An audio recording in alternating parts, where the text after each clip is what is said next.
have to work together. And I fear, as a patriotic Ghanaian, that in too many occasions, like the Domilovo case, the LGBTQ case, and in this current case, that our Supreme Court appears now to be doing more politics than law. I remember that Justice Scalia of the United States Supreme Court gave a talk in which he said he went to South America and he was talking to a judge, and the judge said, "How do you do it?" And he said, "Do what?" He said, "Why is it that you have no army, but all the branches of government respect your rulings?" Because elsewhere in the world, what the judiciary says does not always go.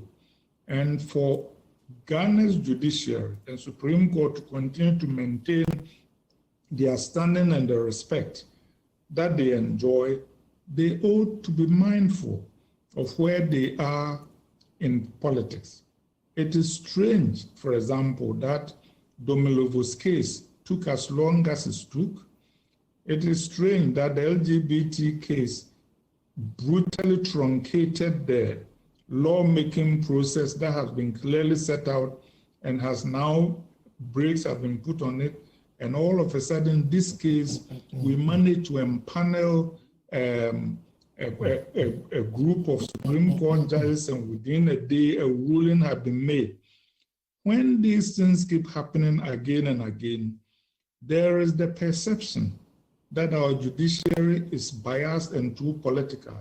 As Kandapa and former President Mahama did say, I fear that sooner or later, we are going to get into the realm where every new government will insist on having its own Supreme Court and its own Electoral Commission because it does not trust the previous one.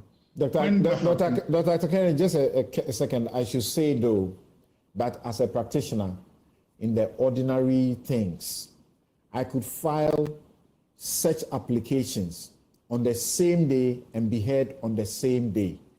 They filed this around 10 something, and by 11 it was being heard. Albeit Supreme Court, a full bench, a 5-member bench. We say they should be speedy about things.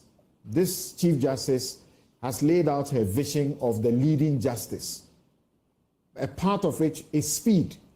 So sometimes we may have suspicions that are unfounded. What happened to the LGBT case? And by the way, let me take you up on the speediness. If I was the Chief Justice and mindful of speed, and I think speed is of essence here, he should have asked both sides to show up on Monday in court with a panel ready to debate the issue. I can tell you that in 2 hours, the lawyers for both sides could have debated all the issues and they could have issued a ruling that night that would have been substantive. Even though this is only a stay of the Speaker's ruling, in effect, it is a ruling because if you do nothing, it has the practical effect of vindicating one side and leaving the other side. And given how long they took on the Domilovo case, we cannot take it for granted that the justice here will be done speedily. Okay, I've heard you on that. You can proceed. Okay, so my point is that as a nation, we need to make sure that we put in the guardrails. I think that this judiciary, and particularly this Supreme Court, is too eager to stick its nose in political affairs and to stick it in consistently in a manner that seems to favor one side. It is dangerous to the stability of our political polity. And I think that this underlines the need for sweeping judicial reforms, where it brings up my point about Mami Mensah Bonsu, that Parliament has... But that statement, is it a fair one to make? Because those people who have gone to court and gotten this with the speed of light, the affected parties could also initiate counter processes and potentially could also be heard at the same time.